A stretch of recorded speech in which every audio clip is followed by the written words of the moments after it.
Good morning, good afternoon, good evening, depending on what part of the world you're in. We're going to get started in just a minute. This is Scott Anthony. I will be your host for today's webinar, and we see people are coming in, so we're just going to wait a couple minutes for more people to arrive and then get started, just 1 or 2 minutes.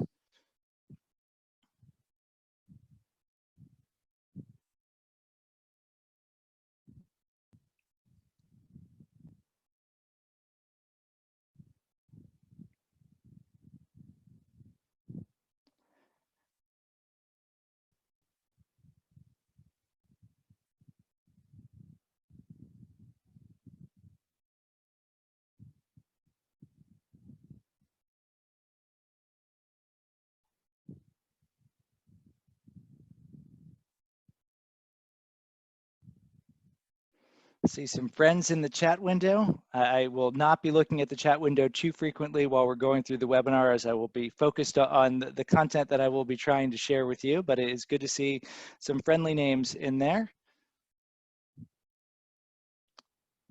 It's now 11 o'clock, 11 p.m. out here in Singapore, where, as many of you know, I am based. It's, I think, a good morning to most of you and a good afternoon to some of you. I'm going to wait about 1 more minute. I still see a fair number of people coming in, so I'll wait about 90 seconds and then we will get started.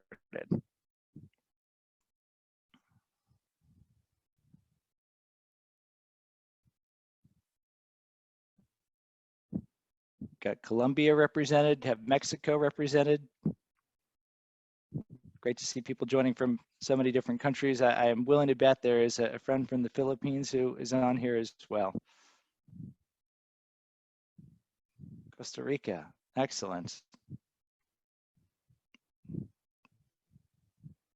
Canada, yes, there we go. We've got a Philippines, another one. Vince, of course. Bogota, India, USA. We've got a good international crew. All right, I think we have hit the 90-second mark, and we still do have some people coming in, but just in the interest of everybody's time, I am going to get started with today's discussion, where we are going to talk about some thoughts that I and other members of the Innosight team have been putting together about how we can navigate this disruption that we are all going through all around the globe. So we have titled this Navigating the COVID-19 Disruption, a Practical Playbook for Today's Uncertain Times. And what I really want to do during today's discussion is integrate a couple streams of thinking. So as some of you know, back in 2009, I wrote a book called The Silver Lining. It was in the middle of the global financial crisis, and the book was intended to be a playbook for what you should do with regards to innovation and growth in moments like that. So we are now 11 years on, and we are dealing with a very different form of global crisis. But what we want to do here is integrate the research that we did in the Silver Lining with some of the intellectual property that Innosight has continued to develop over the past decade to try to give you some lessons from the past and some tips about what you can do to continue to move forward with innovation and growth. So a couple housekeeping notes as we get into this. The webinar is being recorded, so it will be made available to anyone who registered, and in fact, people who didn't afterwards. We'll make sure that all of you get a link to the slides and to the recorded webinar. We have muted all the lines. I'll be the only voice that you hear during this. We will have poll questions. In fact, I'm going to ask them in just a second. So when the poll questions come in, make sure that you click the submit button so your vote can be counted. And I will break at least once, and I'm hoping twice, to take your questions. And what you want to do to make sure that your question is heard is in the little Zoom taskbar, which for most of you is probably at the bottom of your screen. There's something called a Q&A. So click on the Q&A button and type your question in. You could do it at any time. And when we do pause for questions, I will go and select a few of those questions to go and answer. So that's just a little bit of the housekeeping. Now, before we get into some of the lessons from the past and some of the tips for the future, I wanted to start with a couple of questions just to get a sense as to where all of you are coming from. So I'm opening up the first poll question now. So the question is, our organization has gotten its hands around immediate operational issues related to COVID-19 and is beginning to think about developing a strategy to compete in a post-COVID world. So you've got 5 choices there. You've got highly disagree to highly agree. Just curious to get a quick sense from the audience about where you stand on this question. And I suspect if we could layer geographies on top of this, we probably would see very big disparities depending on where people are in the world. But we've got already about a third of you who have voted, and we're seeing some pretty interesting results. So I'm going to let this go for maybe about 20 more seconds, just again, so we can get into some of the content too. But we almost have 100 votes already, which is great. Right now, I see on my screen, interestingly, 70+% of you say somewhat agree or highly agree, and only 4% or only 5% of you say highly disagree, which is encouraging for me to see. It suggests that there are a number of you that are saying, yes, of course, this is a crisis, this is a big issue, there's a lot of operational requirements, and we're starting to look a little bit beyond the horizon to see the things that we could do. Okay, so I'm going to count that poll done. Let me share the results out with you so you can see what they look like as well. So you can see here that the most popular answer was somewhat agree, that was 45%, but overall we are looking at 73% that gave either a 1 or either a 4 or 5 to that question, which again I take as a pretty encouraging sign. Okay, so now what I want to do is I want to ask one more poll question. Let's see if I can do this successfully. I need to go and click this. I need to end this. I need to move this. I've almost got it. Here we go, launch polling. So then the second question, I think the COVID-19 pandemic will open up interesting opportunities to innovate and grow. So I'll give roughly the same amount of time. I ended up giving 75 seconds because people were so fast at casting votes and they kept coming in that I let it go a little longer than I thought. You're even faster this time. You're used to the technology. Is good. We currently have 87% of you who have shown up for the right webinar because of course I'm going to suggest that there are interesting opportunities to innovate and grow. You'd be probably talking to a different organization than Innosight if you didn't expect that as an answer. But we do see some distribution. I will wait 5 more seconds just because I would get excited if we got up to 100 votes. We've got 96. We get 4 more, we get to 100, and that would be an exciting moment. 97, 98, I need 2 more, but I won't let it go past a minute. 100, there we go, end polling, and we will see the final results here. Let's show them to all of you. So we did have, as we got up to a little bit more than 100 votes in the end, we had 86% of people somewhat or highly agreeing with this question. All right, so if I try to take a message away from the 2 polls, it's that many of you are beginning to go from what are we dealing with now to what do we have to do in the future in order to succeed. And most of you are saying, we might not be exactly sure what they are, but we expect there will be interesting opportunities that come on the other side of this crisis. So let me now start and do the first set of material, which are some lessons that we've extracted from what you might call big events in the past. These might be things that look like panics and recessions and depressions. They might be shocks like the oil shock of the 1970s. They might be things like war or the September 2001 terrorist attacks.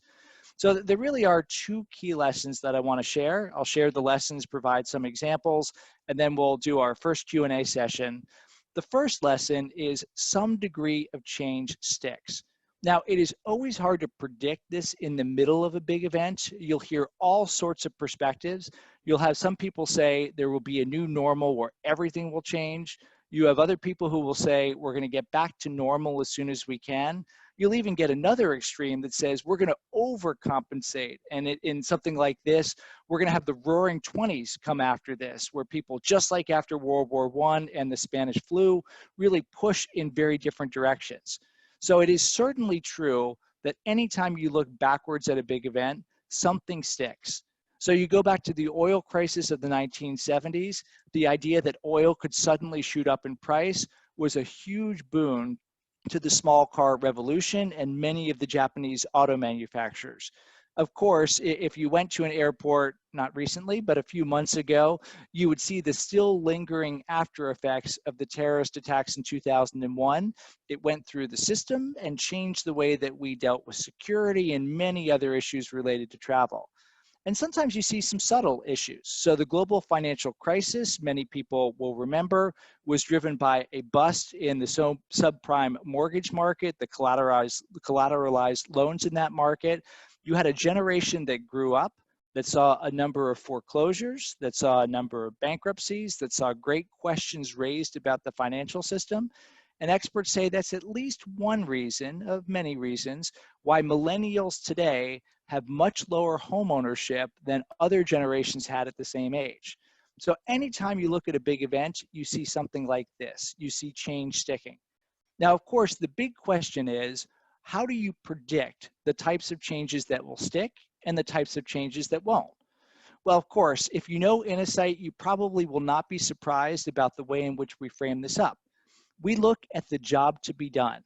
Those of you who don't know Innosight parlance, the job to be done is the progress a customer is trying to make in a particular circumstance. Now, one of our bedrock beliefs is that jobs to be done are persistent. They're relatively stable. The fundamental things that we are trying to do in our lives actually change relatively slowly. We still believe that, but when you go and study a big event, you notice that those jobs to be done can be dislocated. That can happen in one of three ways. Let me explain the three ways and then offer a thought about what we might see in the current circumstance. One dislocation can be when a temporary change reveals a better solution that sticks. Here's one very different example of this. Back in 2014, there were a series of strikes on the London Underground, the Tube, and a number of stations, but not all stations, were closed. Well, people had to then experiment with new routes into work because they had no choice. It turned out about 5% of people that tried a new route never went back to their old route because it turned out the experiment highlighted that there was a better way for them to get into work.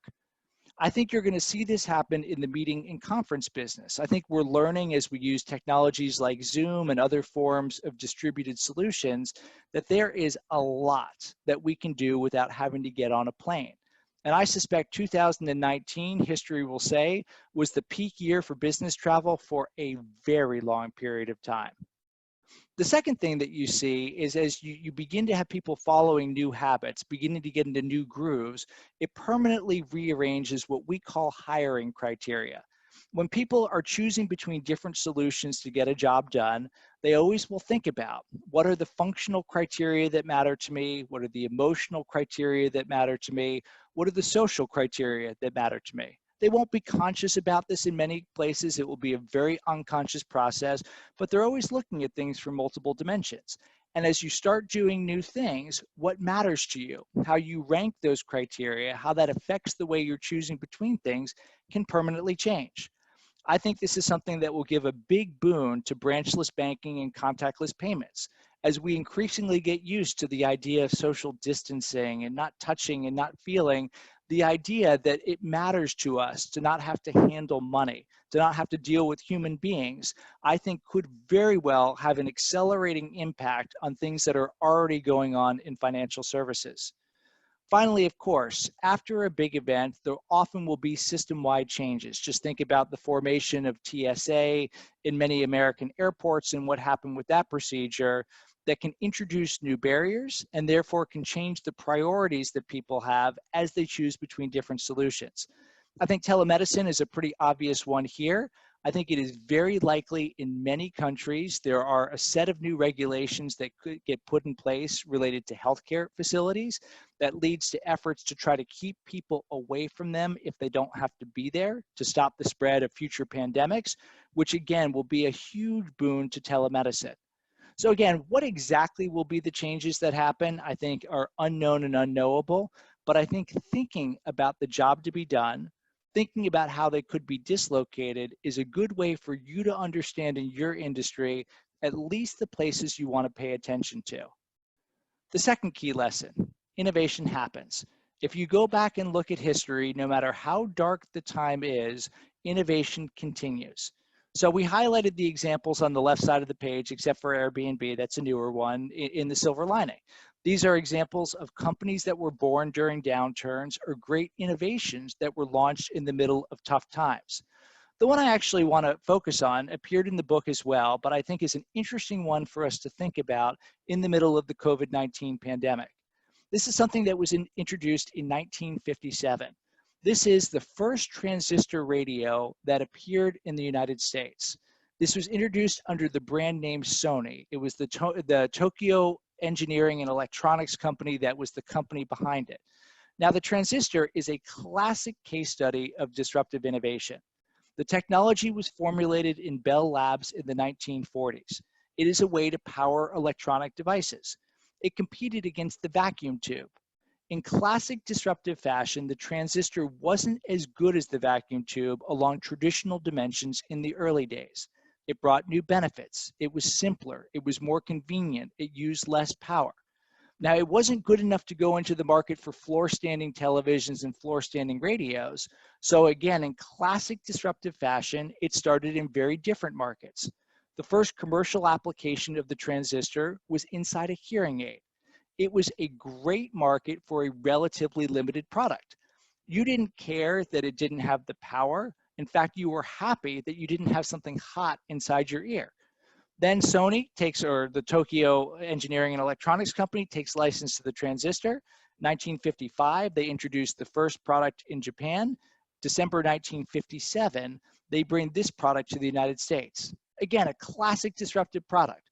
Not as good as floor-standing radios in terms of audio fidelity, but so much simpler, so much more convenient, so much more affordable that it finds a happy home. Teenagers listening to rock and roll out of the earshot of their parents or listening to baseball games late at night. This product goes on to sell 7 million units. A number of other companies get into the market, and the modern electronics era is born. Now, December 1957 is a particularly interesting time because the world is in the middle of a pandemic. This is the Asian flu pandemic of 57 and 58. Just like what is going on now, it starts in China. It spreads to Singapore. It comes to Europe. It comes to the rest of the world. 160,000 people in the United States tragically died from the Asian flu. This is a population of 175 million versus 330 million today. Globally, estimates hold that 1 to 4 million people died in the Asian flu pandemic. Even in the midst of something that bears an eerie similarity to what's going on today, innovation found a way. Disruption found a way. And in fact, in the silver lining, we found 4 categories of things that you can predict to happen in tough times. The first is it is an opportunity for companies to make bold moves and significantly create space between them and their competitors.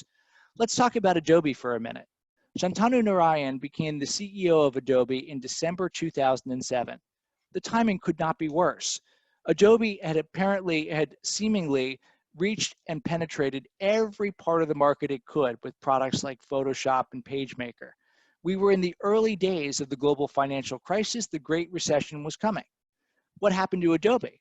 Well, in one universe, it hunkered down, it tried to squeeze every bit of life out of its existing business, and it continued a long, slow decline into irrelevance. That's not what Narayan and his team did. Instead, they launched an aggressive dual transformation strategy. Transformation A was repositioning the core Adobe business to make it more resilient. 2008, they launched the first experiment of Photoshop Express, moving from packaged software to software delivered over the internet. A few years later, they had the burn the boats moment where they shut down the packaged service business and became a pure play software as a service business. Transformation B was creating a new growth engine around ad tech, advertising services. The big move here was a 2009 acquisition of Omniture. The price for Omniture was about 25% less than what Adobe would have paid before the financial crisis. And had they been a little bit faster, it could have been even more of a bargain. If they timed it perfectly, they would have paid about 25% less than the 25% that they paid for Omniture at the trough in the middle of the crisis. This dual transformation, repositioning today while creating the future, was a huge growth engine for Adobe. A company that seemed to be stagnating turned into a growth company. From 2009 to 2019, the stock went up by 29% a year, a phenomenal number for a seemingly mature company whose best days look to be behind it. So these kinds of opportunities are going to exist. Second, it's hard to start a company in the middle of tough times, but not impossible. And those that do it develop resilience, which can boost their long-term performance. I mentioned some of the companies already. You saw it on a previous slide: IBM, Microsoft, Walt Disney, and a range of others that started during a downturn. Well, we went back and looked at the so-called unicorns that were formed between 2007 and 2009. You see some of the names up here. You've got some of the big asset sharing companies like Uber and Airbnb. You have people who are powering the cloud economy like Dropbox, and you have some of the modern financial services players like Stripe and Square.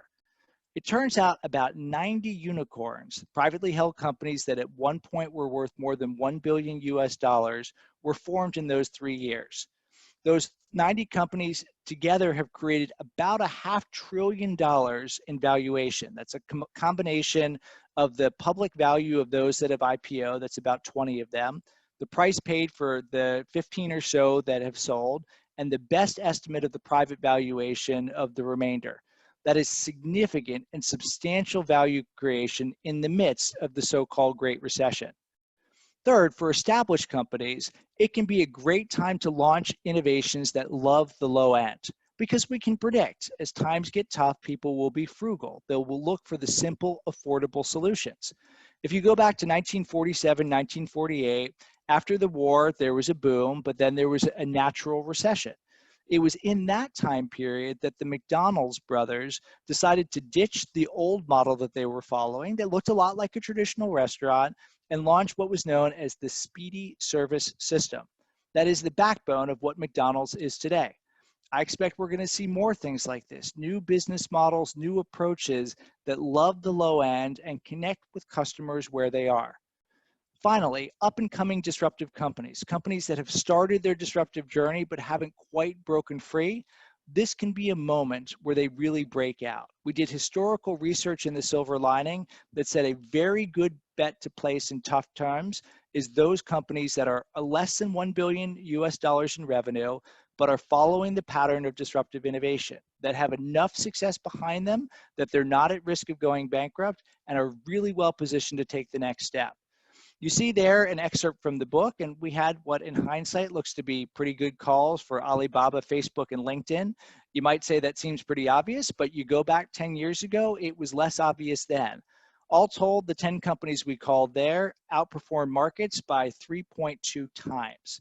We're in the process now of doing some analysis to see who should be on the list now, but some of the early things we're thinking about are some things launched by large companies like Amazon.com and its Twitch platform, or if you're out here in Asia, Grab and some of the things it's doing in financial services, and some interesting things that you're seeing with regular companies like Box, which Dropbox is a company that has done a lot in cloud storage. Box is doing a lot as well and could be really well positioned to take the next stage of growth as we continue to deal with the after effects of COVID-19. So that's the first set of materials I wanted to share. Again, the big headline here is expect to see two things anytime there is a big event. Change will stick. Look at the job to be done and the dislocations to try to anticipate where that change will stick, and innovation happens. You will continue to see large organizations creating space between themselves and competitors. You'll continue to see interesting startups, interesting innovations, and so on. So I'm going to pause here. I see we've got some questions that have come in. I'm going to take a couple or three questions here. The next set of materials I will talk about will be the playbook. If you accept that these things will happen, what do you do if you're inside an organization to maximize your chances of seizing the opportunities and deflecting the threats? So let me see the questions that I've got here. I will try to open a couple of these out. A couple of these are questions that I'll get you in the next section. I will take this one from Sunil. So Sunil has said, this is unprecedented in my view, not comparable with other crises we're experiencing in the past, including pandemics. I think this is a paradigm shift. We're already in a new normal. Do you agree? Well, I think I both agree and disagree. So I believe in the Mark Twain line that history might not repeat, but it certainly rhymes. I think anytime you look at a big event, you might call it a black swan, though I think pandemics are reasonably predictable that they exactly how they show up. Nobody knows, but everybody knows they do show up. Every big event has its own unique characteristics. Every big event in the middle of it looks like this is the one that we will never come back from. And then the dust settles and some things change and some things don't. And look, I can't see into the future, no one can. And maybe this one will be a 2 sigma or a 3 sigma event and we'll see even more. But again, I come back to humans are humans. I think you are going to see over time science doing the things that science does. You will find people continue to experiment and iterate and figure out ways to survive and thrive even in tough times. And some things I absolutely agree will change forever. And some things I think won't. And again, which of those are in each category, we will only know for sure after the fact. But the thing I want to suggest you look at is look at the job to be done. Look at those moments for dislocation, because that at least gives you a lens to make sense of things. And that is something that I think is so important when you're dealing with this kind of uncertainty. A lot of times the discussions people are having are I think and I believe statements. You can't do anything with those because you think the sky is blue, I think it's red. Okay, well, how do we have a discussion about that? The more you can ground it in a framework, a model, a tool, whatever, the more you can have a more productive discussion that says, well, I've got a different model or I've got different assumptions. Then you can have a good discussion about things. But I think it's a great question. Time will tell, of course, if this truly is a hard reset and a new normal, or if things begin to backslide back when we get out of the current stage. I don't know. It is a great question now. There's a bunch of questions here about balancing priorities. I will get into that in a little bit. The first 3 steps, here's a good one. So John said, what are the first 3 steps one should look at for a low-end launch? So the first thing you got to do is you have to understand the customer and how they prioritize things. And sometimes you see surprises in that. So Pampers was one of the examples that I showed, launched in 1961, first disposable diapers. And Pampers actually, along one dimension, doesn't look like a low-cost solution because disposable diapers are actually more expensive than cloth diapers. Why do I include it as a low-end solution? Because the people who bought it essentially viewed it as a ticket to be able to go into work. Because it was convenient, it freed up time for them. So they were people who were relatively low-wage people, but this allowed them to go and get extra hours of work. So you got to really understand the customer. You got to really understand their problems and how they're making decisions. The second thing you have to do is make sure you recognize that loving the low end almost always is a business model problem. That yes, there will be some product or technology innovation in there, but you also have to make sure you've got a business model like the Speedy Service System that enables you to deliver good outcomes at reasonably low prices. And the third thing that you have to do is you have to recognize anytime you're doing any of these things, your first idea isn't going to be quite right. So you want to make sure that you create room to iterate and learn. That's true for everything, but when you're pushing a new business model that has different characteristics in markets, it's even more important. So those would be the 3 things I'd suggest there. I've got questions about industries and verticals are going to be disrupted the most. I don't know. I don't think anyone does know. I mean, I think there's some reasonable things that you can see. I'll open this up just for a second. One of the things that we have been doing in our own organization is look at what the capital markets say. So the capital markets say, not surprisingly, that being a pure play cruise ship operator is probably a tough business to be in right now. The capital markets say if you sell a consumer staple or you're a traditional retailer, probably not a bad place to be right now. So I think it's a great question. I don't know the answer to it. I think the capital markets offer hints. I think the other thing you want to look for is where was there disruption already in progress that is going to be catalyzed by this. So education, I think, is an interesting space here because there was a bunch of stuff going on in education. Many of you know that Innosight was co-founded by the legendary Harvard Business School professor Clay Christensen, who sadly passed away earlier this year. 2013, he predicted 50% of schools in the United States were going to go bankrupt. He didn't have the foresight to know that there was going to be a pandemic, but it might turn out that he's right. Because as people now see the different technologies and you get a lot of energy going into alternative solutions, I think you're going to see some real foundational changes in education. Great question. Okay, let me take one more now. We've got a whole bunch of ones. I do promise the questions I don't get to in the webinar, I will try my best after the webinar to synthesize them together, put together some thoughts, and we'll make sure to share it with you. There's a bunch more here. Let me take one more. This I've got. I think I'm going to take this one from Brian. What is different now than in past recessions in which most companies got more conservative and risk averse? Yeah, I think the biggest change that we have now compared to what we have seen in the past is just the global connectiveness, the degree to which we have the ability to see what is going on globally, to have information transmitted globally, and see in real time many of the things that are happening. On the one hand, I think this is a challenge because I think fear and uncertainty in many cases are more dangerous than the actual health costs that can come from viruses. And it is a very complicated situation where you're balancing health, mental health, and economic health. And all of that managed together is really challenging. So I think that the spread of information is one thing. I think the particular nature, as we talked about before, this is a different form of crisis than what we've seen in the past. And I think, Brian, that there is a greater understanding, and I think we saw it in the early questions, that every crisis, every challenge creates opportunities as well. I think people have done a little bit better job of studying the past to allow them to keep their heads up and continue to think about what might be some of the things on the horizon. I see, again, a bunch more great questions here that I will leave time for after I go through the second set of materials, and keep them coming. Again, if I don't get it now during the webinar, I will make sure that I get it after the webinar. But I'm going to go back and talk about at least one view of a playbook to what you can do in these uncertain times related to innovation and growth. Essentially, the way that we're thinking about this is you have to look through three different lenses, and those lenses do have time elements to them as well. The first lens is, how do you preserve the present? How do you make sure, as I saw in many of the questions, that you are solvent, that you have operational sufficiency, that you are able to manage your cash flow, that you're able to pay your bills? My colleague Patrick Biggery wrote a great article that's available on our website that borrowed the metaphor of flattening the curve to say these are things that we have to do to flatten the economic curve to make sure that we make early decisions to maximize future flexibility, because after all, you can't go on to own the future if you can't own and deliver the present.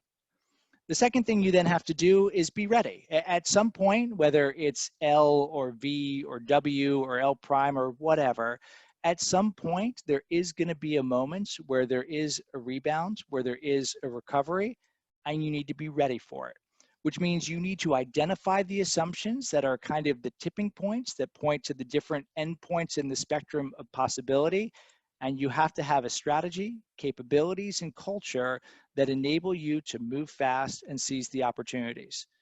Finally, you have to continue to put on the lens of the future. You have to think beyond the horizon to understand what are your aspirations, what are the things you want in your future portfolio, and what opportunities open up now that you can go and execute against that can bend the curve in a positive way to accelerate your ability to create the next version of yourself. Now, there's a lot to say under each of these buckets, and many consulting organizations have provided very helpful thoughts about each of them. What I want to do is give you the Innosight perspective on each of them.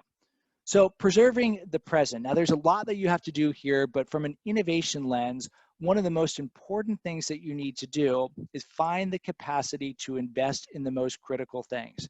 That means you have to take a really hard look at the portfolio of activities you're working on now and turn what we call zombies into angels. Now, what is a zombie? Those of you who know Innosight know exactly what it is.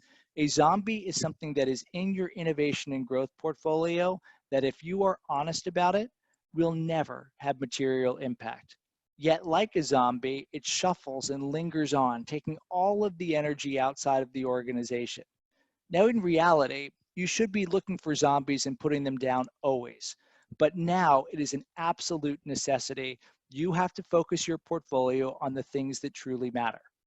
Now, it's not easy to put zombies down. We have synthesized research by Rita McGrath and our own field experience to come up with a pretty short checklist about how to do it. First, it can be very emotional when you're going to be stopping projects. So make sure that you determine the criteria you're going to use up front.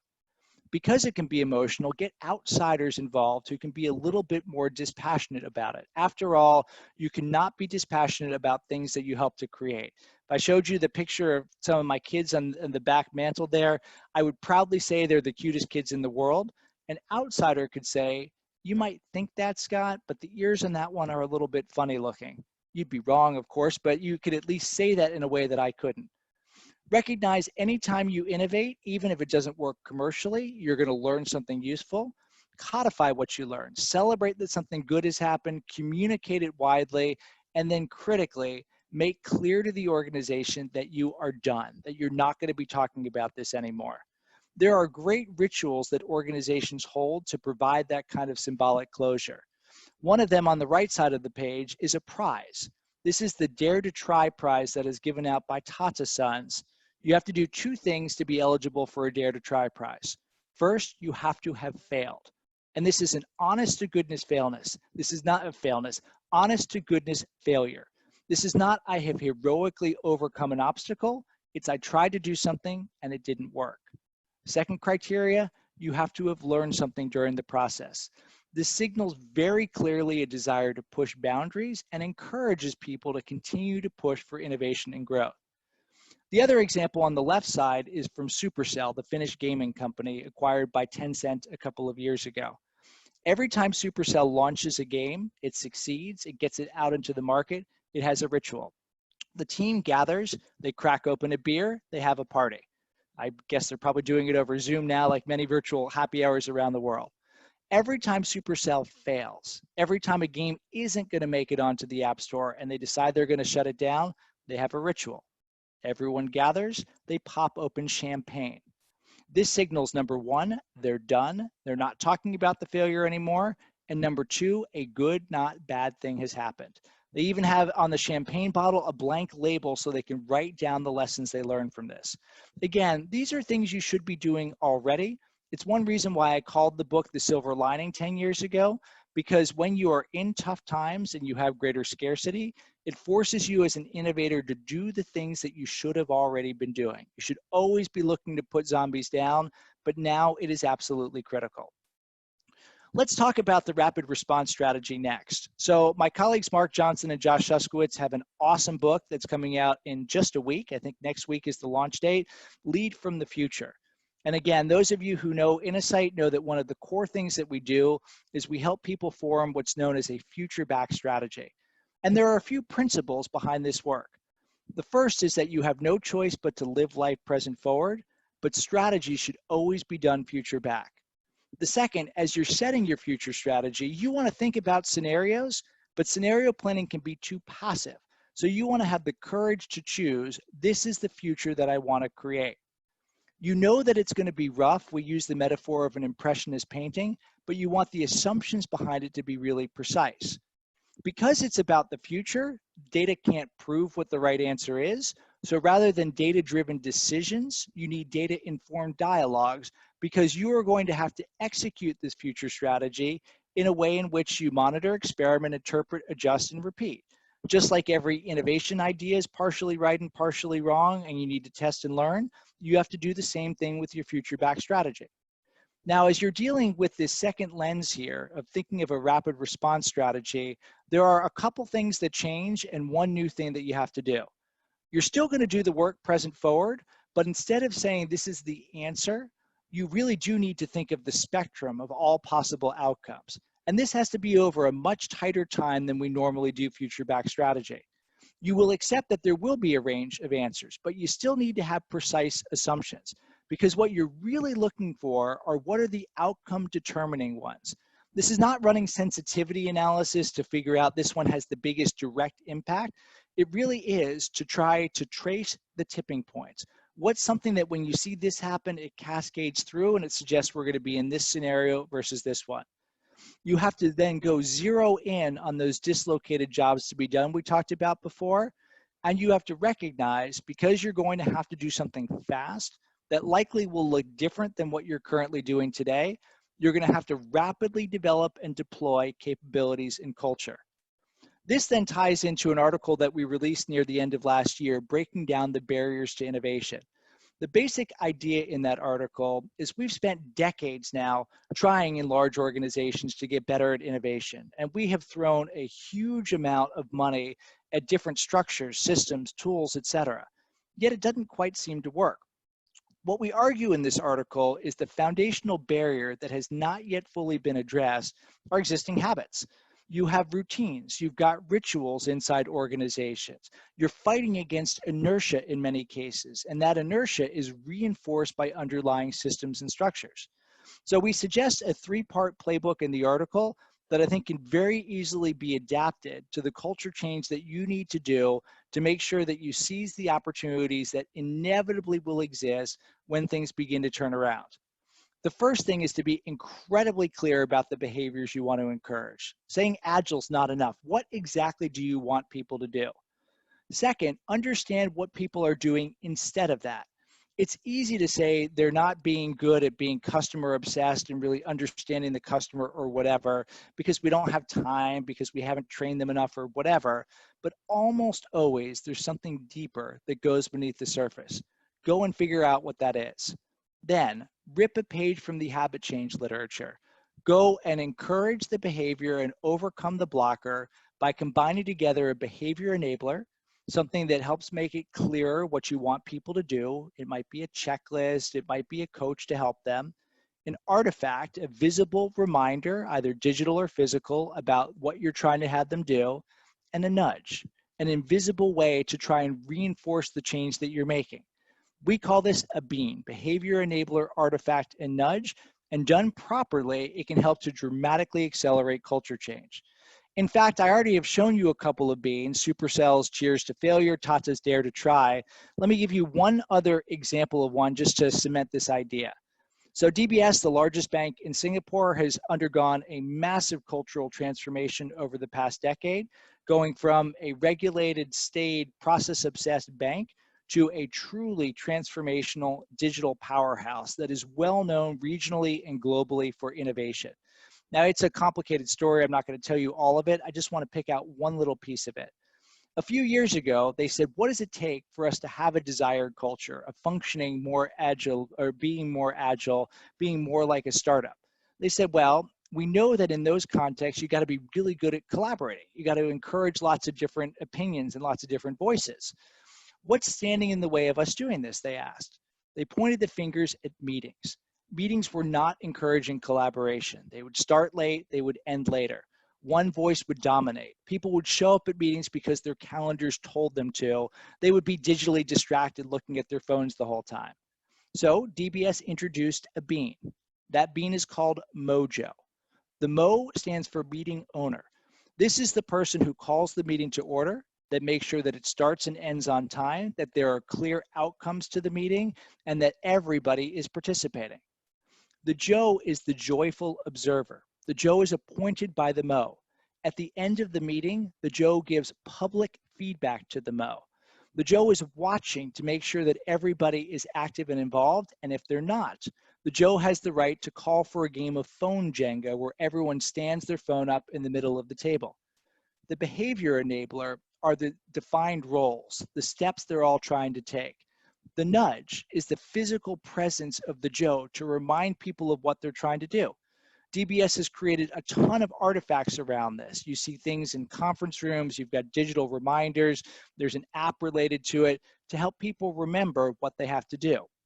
Now, I've got a book along with a couple colleagues and somebody from DBS coming out later this year called Eat, Sleep, Innovate, where we've got 101 things like this, beans that can help to encourage innovation behaviors, overcome some of these blockers. The article Breaking Down the Barriers to Innovation has a half dozen of them, but these are tools out there that you can brilliantly borrow to go and create the culture change that enables you to rapidly respond as circumstances change.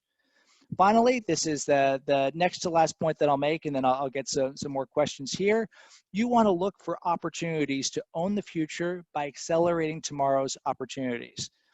We talk a lot in other work about having a good aligned view about the future. I don't want to talk about that now. The thing I want to focus on are these things that we call strategic focus areas. These essentially are your big bets for the future. Ideally, a strategic focus area combines together four things. There's an important unsatisfied job to be done that is compelling. There is a sizable customer base that suggests it's a big enough opportunity to matter. You've got a conceivable way to go and solve it. It doesn't involve breaking the laws of thermodynamics or whatever, and it fits. There's a reason why you do it. It fits your capabilities. It fits some of the underlying trends in the industry. When you're going through a moment like we're going through right now, there's three things you got to look at as you think about tomorrow's big bets. First, you have to understand what underlying trends will accelerate. We talked about education before. Everybody in education knew that by 2030, the dominant way of teaching would be digital. Obviously, that has been pulled forward a number of years. So you want to look at the things that were already happening, what have now tipped in a way that you have to think differently about some of the ways you're managing your future portfolio. You then want to look for where are there fault lines that have been surfaced. You go back a couple years ago and say that there's a big opportunity in the space for high throughput testing. People would say, what are you talking about? But very clearly, that's something there where there's a screaming need in many markets. And you'll see things like this in each of your respective industries. Finally, where are there now maybe even once in a lifetime M&A options that are opening up? The crisis of COVID-19 is affecting different parts of the economy in very different ways. It's affecting different countries in very different ways. This is a moment where if you have a clear view of what you want tomorrow's organization to look like, that you might be able to do something that is truly curve bending in a positive way, that truly changes the game that you could not have conceived of even a few months ago. Last thing I'm going to talk about here before I open it up for the last round of questions, and then I've got one parting thought after that, is just a couple words about what it takes to lead through this. What I've described here is not easy to do. Many organizations are still spending 99% of their time flattening the economic curve, preserving the present. If you want to lead and get people to think about the rebound strategy and how they'll own the future, you're going to need to build up substantial currency. How do you do that? 3 suggestions. Number 1, realistically positive. The picture I have here is Admiral James Stockdale. This is borrowed from Jim Collins' book, Good to Great. James Stockdale was in a prison camp in Vietnam for a very long period of time. Most people who were in camps for the length of time he was there were broken. They just never recovered. Their minds were lost. Stockdale got out. When asked, and was unbroken. When asked what allowed him to do it, he offered what Collins called the Stockdale paradox. He said, I always accepted the brutal reality of my current condition. I came face to face with it. I knew what it was. I didn't hold out false hope that May 15th was going to be the day I was going to get out, because the people who did that, they were broken, because that date came and went. They were overly optimistic. But he said, neither was I pessimistic. I accepted the brutal reality, and I had an unwavering belief that the future will hold better days. This is what we need as leaders today. We need to accept the reality of the present and have optimism and embrace possibility about the future. Second, find the opportunity that always exists in the constraints, whether it's small, whether it's big. This is Helen Eden. She is the CEO of Settlement Music School, a not-for-profit in the Philadelphia area. Over the last 10 years, she has been leading her organization through a big transformation effort. Settlement's business or organization is based around 6 schools in the Philadelphia area.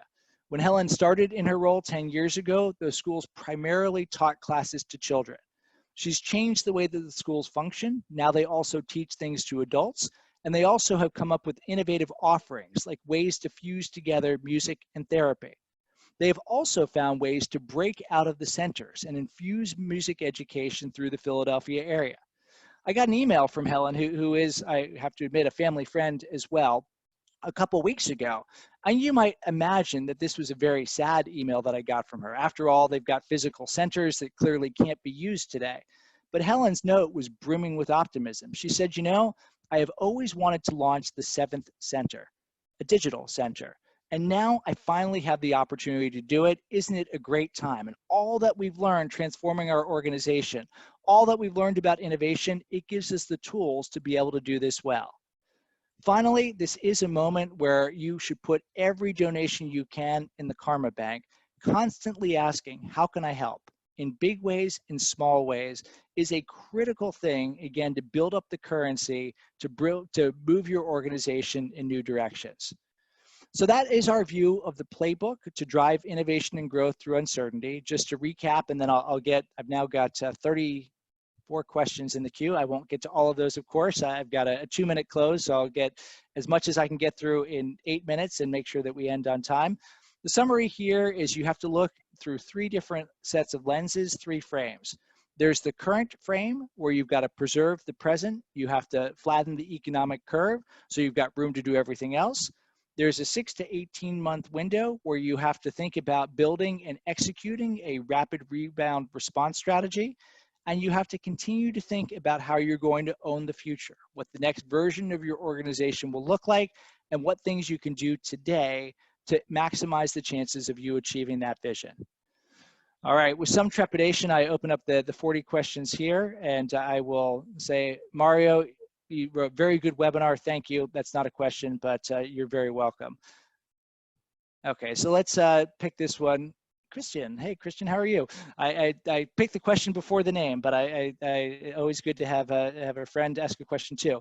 Should there be different responses to the crisis based on the type of job to be done a customer serves? Should Pampers' response be different than Tiffany's? I think without a shadow of a doubt, you will see very different responses depending on the category you're in, depending on the type of products and services you offer, and depending on whether the job that you're doing is primarily a functional job, as you could argue many of P&G's products are, Pampers, of course, one of P&G's products, versus something that's more of an emotive or more of a social job. So I think absolutely there is no one-size-fits-all answer in life. You always want to think about your own context. You always want to think about what makes sense for our current set of customers. So that's a good question. Thank you, Christian. A question right above that I like. Alexandra asked the question, what if your entire organization is a zombie?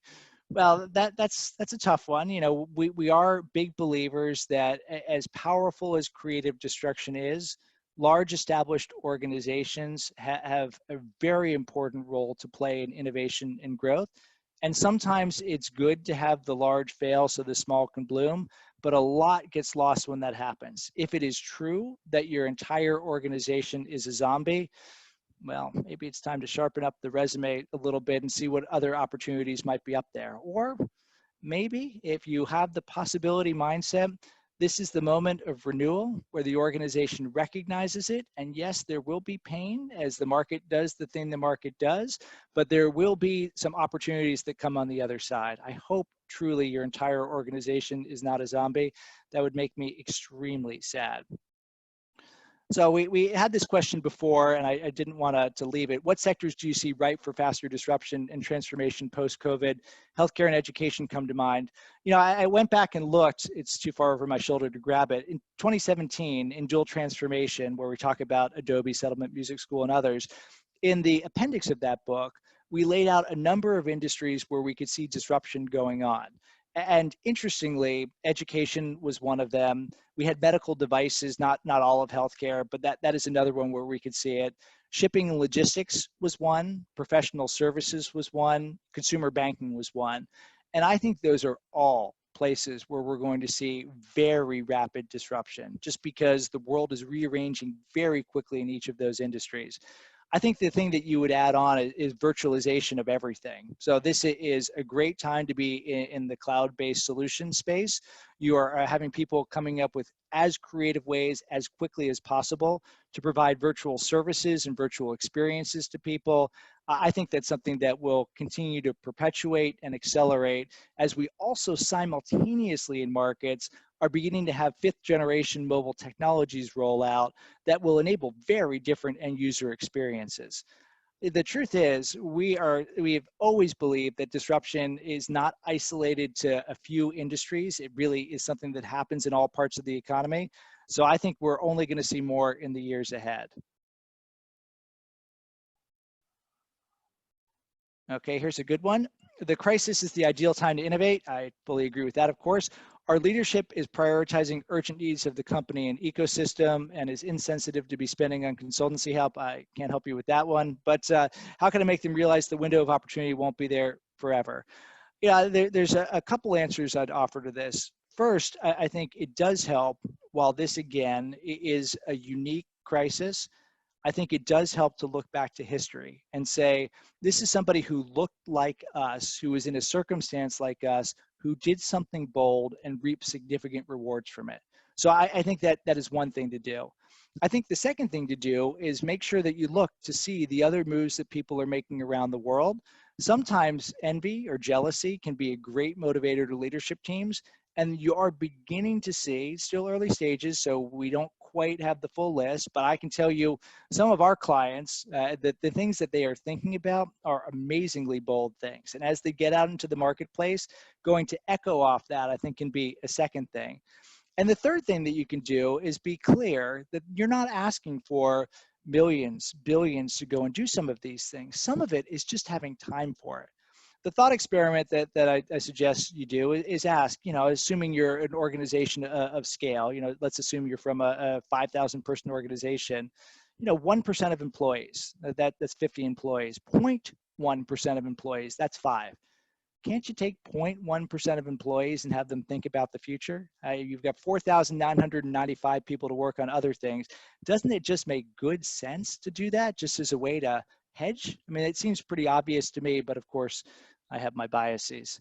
I'm checking the clock. I'm going to do 2 more. Let's go a little bit further down. Mario, will future back relevant in this context? Company survival will depend more on short-term focus. Again, wear the biases on my sleeve, although I'm wearing short sleeve shirts. One decision I've made is we've all moved to remote work is until I'm allowed to go to an office, I'm not wearing a long sleeve shirt again. And, I'm in Singapore, so it makes sense. Very strong belief that if you want to understand the things you need to do today, you have to have a view about what the future looks like. And yes, there is a huge fog of uncertainty now. It's why in the 6 to 18 month period, I think spectrums looking at scenarios is totally fine, but there's some inescapable, irrevocable underlying trends that are happening no matter what. And having a point of view about the future, having a point of view about what your environment will look like, what your organization will look like, even if it's wrong, that point of view about the future says today we should do this and not that. Otherwise, what happens today is either you're just going to keep doing exactly what you're doing with a bit more efficiency, or you just run off in all these other directions. It's not connected. It doesn't tie into anything. There's nothing to inspire your employees. It just looks like you're hunkering down. So I think that future back thinking is just as, if not more important in a moment like this, so you can connect into the things that you're doing today. Let's see, let's do one more question. I think this is a very interesting one. What will the omnipotent impact of government mean for market innovation in the short to medium term? And look, I am not somebody who can opine about exactly what will happen with government intervention in economies, et cetera. But I think it's reasonably safe to say we're going to see a lot more in the near term than we have experienced maybe for quite some time. I was on a discussion earlier today where the person running it said, you go back to the 1970s when airlines were mostly state-owned, and you're going to see things like that in many sectors. I think it's a reasonable prediction. I think that you have had a change over the course of the past couple decades. Innovation as a concept used to be something that was really quite niche and only existed in few places. But now innovation, I think, is quite a mainstream concept. And I think you do have governments around the world that do very innovative things. Yes, of course, they're large bureaucracies, and those have the natural challenges that large bureaucracies have. But I, as an optimistic, hopeful person, believe that there are opportunities for governments to lead the way with innovation, for governments to do interesting things. And it need not be a step back for innovation if we have governments more involved in economies. There are a lot more questions that I did not get a chance to answer. Again, my commitment to you is I will synthesize them and try to write thoughts that we will send out to webinar attendees after the session. It might take me a few days to do that, but I do want to end by just showing you this picture here. You've heard me say it many times during this conversation, Fundamentally, I am an optimistic person. I think you cannot spend 2 decades in the field of innovation without being optimistic. I think there was a great line in a Wall Street Journal article about a week ago that summarizes my current view. In the fight against COVID-19, though we might look forward in doom, one day we will look backward in awe. There are amazing things happening in the world right now. There's some terrible things happening as well, but you're seeing amazing innovations in the health, medical, government sector that will continue. And I think, again, those organizations that think and act in the right way have a once in a generation opportunity to do some absolutely amazing things. So we have put together resources to help with this. You can see the URL here. This is some of Innosight's perspectives about how to navigate the COVID-19 disruption. Thank you all very much for taking an hour out of your day to spend it with me. Be safe, be well, keep innovating. Thank you very much.